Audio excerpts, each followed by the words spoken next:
વ્યક્તિઓના બેંક ખાતા સફાચટ કરતી કે પછી ડિજિટલ એરેસ્ટ કરીને ઠગાઈ આચરતી ગેંગ તો છાશવારે ઝડપાય છે। જો કે અમદાવાદ સાયબર ક્રાઇમ સેલે ફ્લિપકાર્ટ અને એમેઝોન જેવી ઈ કોમર્સ કંપનીઓને ચૂનો લગાવતી ટોળકીને ઝડપી પાડી છે। મૂળ રાજસ્થાનના આ આરોપીઓ કેવી રીતે આ ઠગાઈનું આખું નેટવર્ક ચલાવતા હતા, જુઓ આ રિપોર્ટમાં।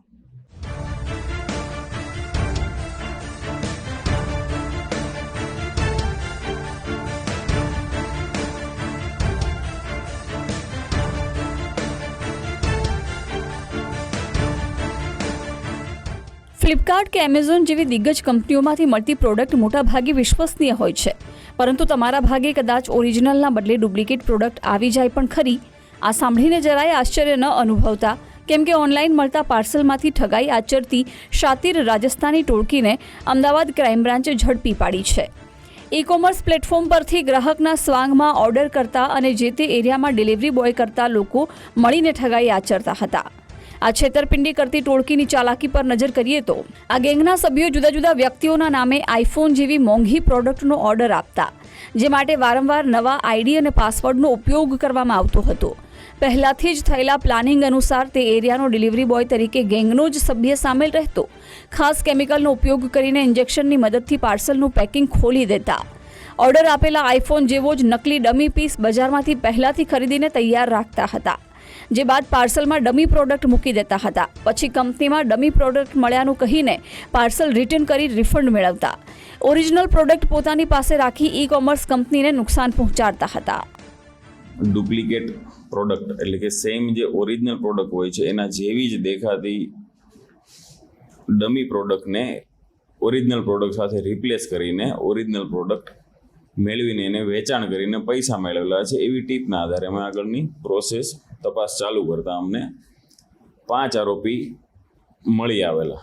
જે 5 આરોપીના કબજામાંથી અમને અલગ અલગ પ્રોડક્ટના dummy piece, for example iPhone છે, સેમસંગના જે હાઈ એન્ડ ફોન છે, સેમસંગ અલ્ટ્રાસ છે, કેમેરાસ છે, ઇયરબડ છે, એવા ડમી પ્રોડક્ટ્સ અમને મળી આવેલી છે। અને આ સાથે સાથે અમને પ્લાસ્ટિકના ઇન્જેક્શન છે, અમુક પ્રકારના ચોક્કસ ગમ રિમૂવર, જે કેમિકલ છે એ, સેલોટેપ, અને જે બોક્સ ખોલવા માટેના એક શાર્પ અમુક ઓબ્જેક્ટ હોય છે એ છે, અને હેર ડ્રાયર છે, એવી વસ્તુ અમને એ આરોપીઓ પાસેથી મળી આવે છે।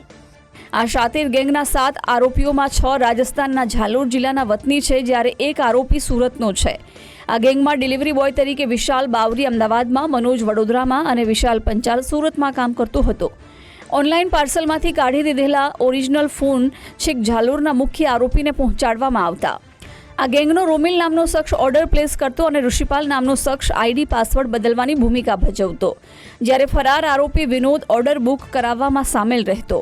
આ ઝડપાયેલા આરોપી પાસેથી 8 mobile, 25 dummy mobile, dummy earbuds, gaming processor અને પેકેજિંગ ખોલવા માટેની સ્કેમી કિટ જપ્ત કરવામાં આવી છે।